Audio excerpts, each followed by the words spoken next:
छोटे सपने, बड़ी मेहनत। गांव सूर्यपुर में एक गरीब लेकिन मेहनती लड़का विवेक अपनी मां के साथ रहता था। उसके पिता का देहांत बचपन में ही हो गया था, जिससे परिवार की सारी जिम्मेदारी उसकी मां पर आ गई थी। विवेक पढ़ाई में बहुत अच्छा था, लेकिन आर्थिक स्थिति कमजोर होने के कारण उसे कई मुश्किलों का सामना करना पड़ता था। हर सुबह स्कूल जाने से पहले वह गांव के खेतों में काम करता और शाम को पढ़ाई करता। उसके शिक्षक भी उसकी लगन और ईमानदारी से बहुत प्रभावित थे। कठिनाइयों का सामना एक दिन स्कूल में एक परीक्षा की घोषणा हुई, जिसमें अव्वल आने वाले छात्र को शहर के बड़े स्कूल में मुफ्त शिक्षा का अवसर मिलने वाला था।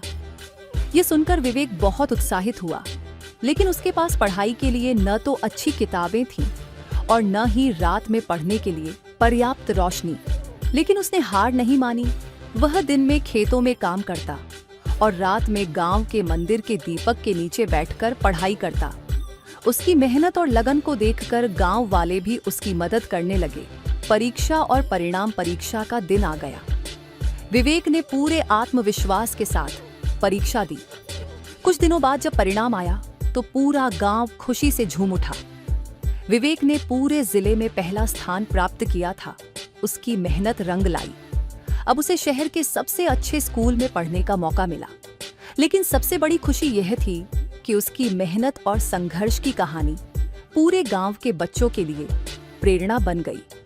मेहनत का इनाम वर्षों की कठिन मेहनत के बाद विवेक ने अपनी पढ़ाई पूरी की और एक बड़ा अफसर बन गया। उसने अपने गांव लौटकर वहां के बच्चों के लिए एक पुस्तकालय बनवाया, ताकि कोई भी बच्चा किताबों की कमी के कारण अपनी पढ़ाई न छोड़ दे। गांव वालों ने खुशी से कहा, सच्ची मेहनत और लगन का फल कभी व्यर्थ नहीं जाता। विवेक की कहानी ने यह साबित कर दिया कि मेहनत का इनाम जरूर मिलता है, बस हमें अपने लक्ष्य पर अडिग रहना चाहिए। संघर्ष का सफर जब विवेक शहर में पढ़ने गया तो उसे कई नई चुनौतियों का सामना करना पड़ा। बड़े स्कूल में पढ़ाई का स्तर बहुत ऊंचा था और उसके सहपाठी अमीर परिवारों से थे। कई बार उसे खुद पर संदेह हुआ कि क्या वह इस माहौल में टिक पाएगा, लेकिन उसने हार नहीं मानी। वह अपने गांव के संघर्ष और अपनी मां की कठिनाइयों को याद करता और भी ज्यादा मेहनत करने लगा। वह दिन रात पढ़ाई करता, पुस्तकालय में बैठकर नोट्स बनाता और अपने शिक्षकों से मार्गदर्शन लेता। उसकी लगन देखकर उसके शिक्षकों ने भी उसे अतिरिक्त सहायता दी। धीरे धीरे उसका आत्मविश्वास बढ़ने लगा और उसने स्कूल में भी शीर्ष स्थान हासिल किया। उसकी सफलता ने सिद्ध कर दिया कि परिस्थिति चाहे कैसी भी हो, अगर इरादे मजबूत हों तो कोई भी बाधा बड़ी नहीं होती। गांव की सेवा अफसर बनने के बाद विवेक ने केवल अपनी सफलता का आनंद नहीं लिया, बल्कि उसने अपने गांव को भी आगे बढ़ाने का संकल्प लिया। उसने वहां एक पुस्तकालय और एक कोचिंग सेंटर खोला, जहां गरीब बच्चों को मुफ्त शिक्षा दी जाने लगी।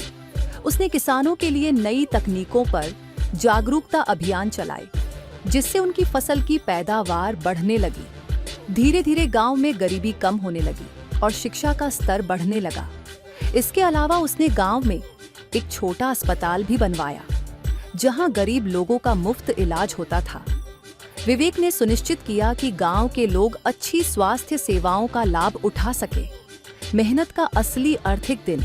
विवेक की मां ने उससे पूछा, बेटा, अब तुम अफसर बन गए हो, तुम्हें क्या लगता है मेहनत का असली इनाम क्या है? विवेक मुस्कुराया और कहा, मां, मेहनत का असली इनाम केवल सफलता नहीं है, बल्कि ये है कि हम अपनी सफलता से दूसरों की जिंदगी को कैसे बेहतर बना सकते हैं। उसकी यह बात सुनकर मां की आंखों में गर्व और खुशी के आंसू आ गए। इसके बाद विवेक ने गांव के युवाओं के लिए एक कौशल विकास केंद्र भी खोला, जहां उन्हें विभिन्न प्रकार की तकनीकी और व्यावसायिक शिक्षा दी जाने लगी। इससे गांव के कई युवाओं को रोजगार के अच्छे अवसर मिले और वे आत्मनिर्भर बनने लगे। विवेक की प्रेरणा, विवेक का संघर्ष और सफलता की कहानी केवल उसके गांव तक सीमित नहीं रही। उसकी प्रेरणादायक यात्रा की खबरें अखबारों और समाचार चैनलों तक पहुंच गई। सरकारी अधिकारी भी उसके प्रयासों से प्रभावित हुए और उन्होंने उसे एक बड़ा सम्मान दिया। एक दिन जब विवेक को एक बड़े मंच पर सम्मानित किया जा रहा था, तो उसने कहा, मेरी सफलता सिर्फ मेरी मेहनत का नतीजा नहीं है, बल्कि मेरे गांव और मेरे शिक्षकों के समर्थन का भी फल है। हमें हमेशा याद रखना चाहिए कि सफलता का असली उद्देश्य समाज को आगे बढ़ाना है। कहानी से हमें यह सीख मिलती है कि कठिन परिश्रम, ईमानदारी और दृढ़ निश्चय से कोई भी इंसान अपने सपनों को साकार कर सकता है।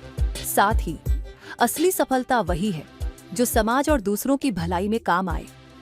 यदि हम अपने ज्ञान और संसाधनों का उपयोग समाज की भलाई के लिए करते हैं, तो यही असली इनाम होता है। कहानी पसंद आई हो तो वीडियो को लाइक करें और चैनल को सब्सक्राइब जरूर करें। हम आपके लिए ऐसी ही मनोरंजक कहानियां लाते रहेंगे। धन्यवाद।